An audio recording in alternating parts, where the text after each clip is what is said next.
Hello, my name is Bella Catalina Don Villon, but my birth name is Butterfly. That's what my mother named me. Really, Venetia. My mother is Valerie, and my brother is Ronald. He's quite a character. But anyway, I want to share the story. I went camping last weekend, and it was awesome.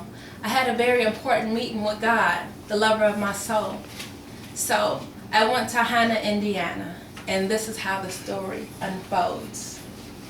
Well, first I had to go to the store. I hadn't been camping in about 18 years. And so with camping you need a tent, because the tent, it provides shelter. And then I needed this. This is very, very important. But the most important thing about this is that in the darkness, when it's totally dark, over there by the lights, shut the lights off. When you're in total darkness, you turn this on and there's light.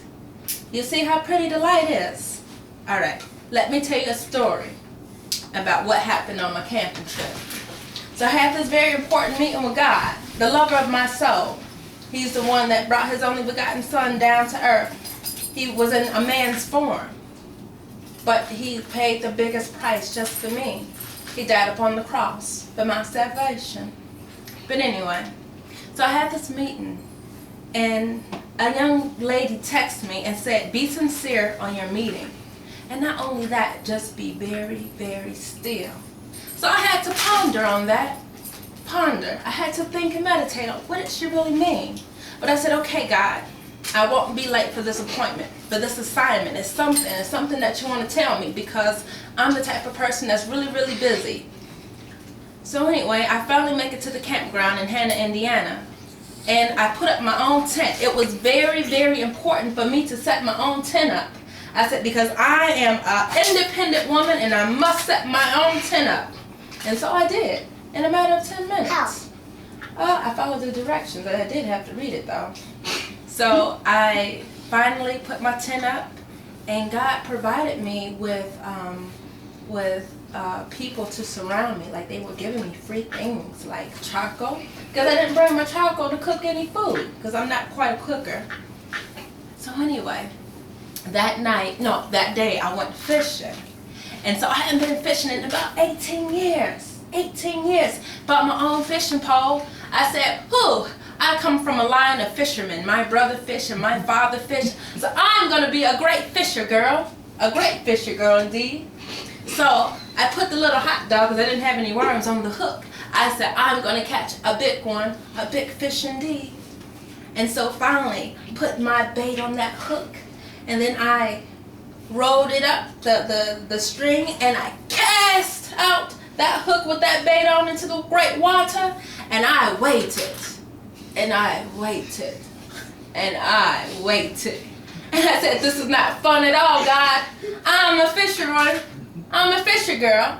You know, one day God told his disciples, he said, I'm going to make you a fisherman, fisher of men.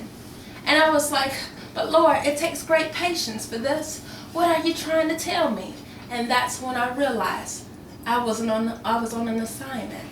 That this meeting that I had with God, that he wanted me to sit and be still, because it was all type of things that he wanted to tell me and show me. He used fishing and camping as a tool for me to learn what he wants to teach me. I was in the wild. I was the nature girl, you know. So anyway, finally, I had a little bobber on my line, and it got to shaking like this. I said, whoo, I got the big one. So all of a sudden I get to reeling it in and reeling it in and reeling it in, and oh, it must be a big one. And all of a sudden it was this itty bitty fish. I said, with all that herb you got, with all that tugging? So anyway, I said, but Lord, it's so small. The fish is so small, I can't do anything with this. Finally, I just let the fish show him go. But it happened to me 3 times. I caught 3 small fish that big. Just that big, so it was really small. And I threw them back. But then God says, it doesn't matter how big. It doesn't matter how small, how old, how young. It matters is that you cast out, that you spread my word, that you spread the new gospel, the word, the book. It's a message, the truth. It doesn't matter if you do it to the very young or to the very old, but you have to be patient. That means you have to walk the walk. You have to talk the talk. That means you have to give up everything. So with me going camping, I gave up all the things that I'm used to. Like just turning the light switch on or going to the bathroom. Because see, in the wild, you have these little porta potties. So everything that I was accustomed, the American ways, I didn't have that anymore. Instead of being in a house, I was in a tent.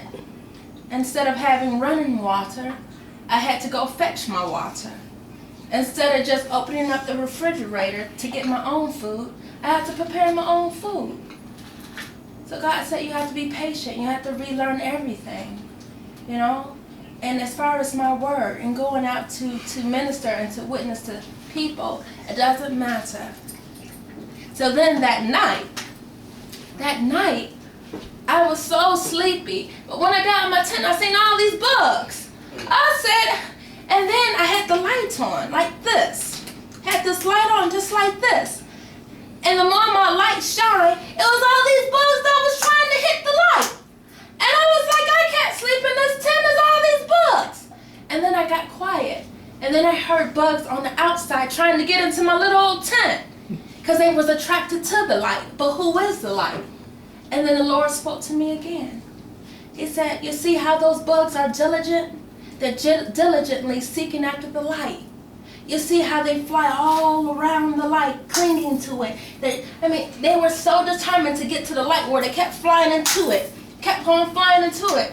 And I just sat and watched. And God said, as long as you keep this light on, you're protected. You'll know where the bugs are because they're drawn to the light. He said, if you are drawn to me and you abide in me, I abide in you. If you accept me, then I will leave behind you a comforter, which is the Holy Spirit. And the Holy Spirit is the light. And people become drawn to you because the light is what it is. You'll no longer walk in darkness because you'll have a light within you. And people will see the light to shine. And that's why the bugs, they were so adamant about the light because the light is so special. Because the light is truth and they don't walk in darkness anymore. So God showed me so much on that trip. And I needed to have been still because sometimes when we're quite busy, we get caught up in so many different things that we forget about the one who made us, the Creator.